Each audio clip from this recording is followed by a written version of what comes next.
Hello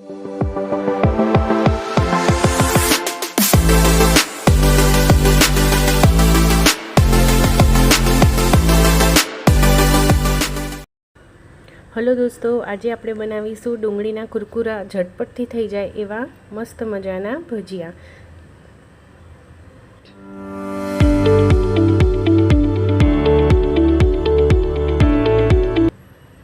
એના માટે આપણે ડુંગળી, ચણાનો લોટ, મરચાં, લાલ મરચું, ગરમ મસાલો, પાણી અને ચોખાનો લોટ આટલી સામગ્રી માપ અનુસાર જે આગળ લખ્યું છે એ પ્રમાણે આપણે જોઈશે। હવે આપણે એક બાઉલમાં સમારેલી પાતળી સમારેલી ડુંગળી લઈ લેવાની છે। એમાં લાલ મરચાં જે માપ અનુસાર છે એને નાખવાનું છે। ત્યારબાદ આપણે તેમાં ગરમ મસાલો નાખવાનો છે અડધી ચમચી જેવો। ત્યારબાદ આપણે સમારેલા લીલા મરચાં છે 2 ચમચી જેવા એ નાખવાના છે। તીખું તમારી રીતે તમે એડજસ્ટ કરી શકો છો। ત્યારબાદ આને વ્યવસ્થિત રીતે આપણે મિક્સ કરી લેવાનું છે।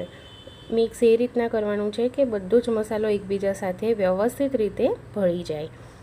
હાથેથી જ આ રીતના વ્યવસ્થિત મિક્સ કરવાથી બધો જ મસાલો એકબીજા ઉપર વ્યવસ્થિત લાગી જાય છે। હવે 2 લોટ અંદર આમાં એડ કરીશું।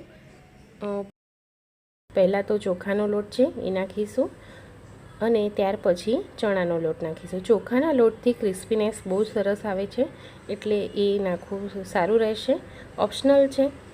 પછી થોડું પાણી રેડી અને વ્યવસ્થિત રીતે આપણે એનો લોટ બાંધી લેવાનો છે। લોટ ન ઢીલો થઈ જાય તેનું ખાસ ધ્યાન કરવાનું છે। લોટ આ રીતનો હોવો જોઈએ, જુઓ, જેની છૂટા આપણે ભજીયા પાડી શકીશું। એક સિંગલ થોડા નાના એવા ભજીયા પાડીશું।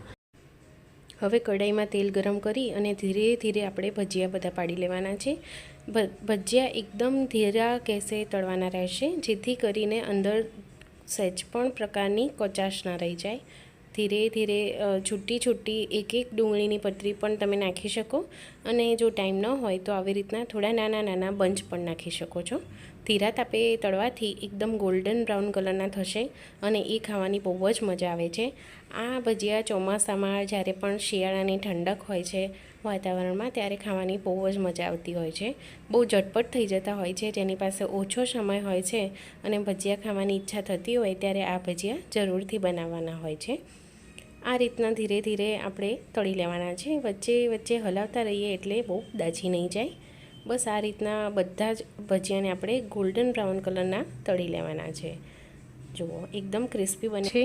હવે આને આપણે ચા સાથે ગરમા ગરમ સર્વ કરીશું।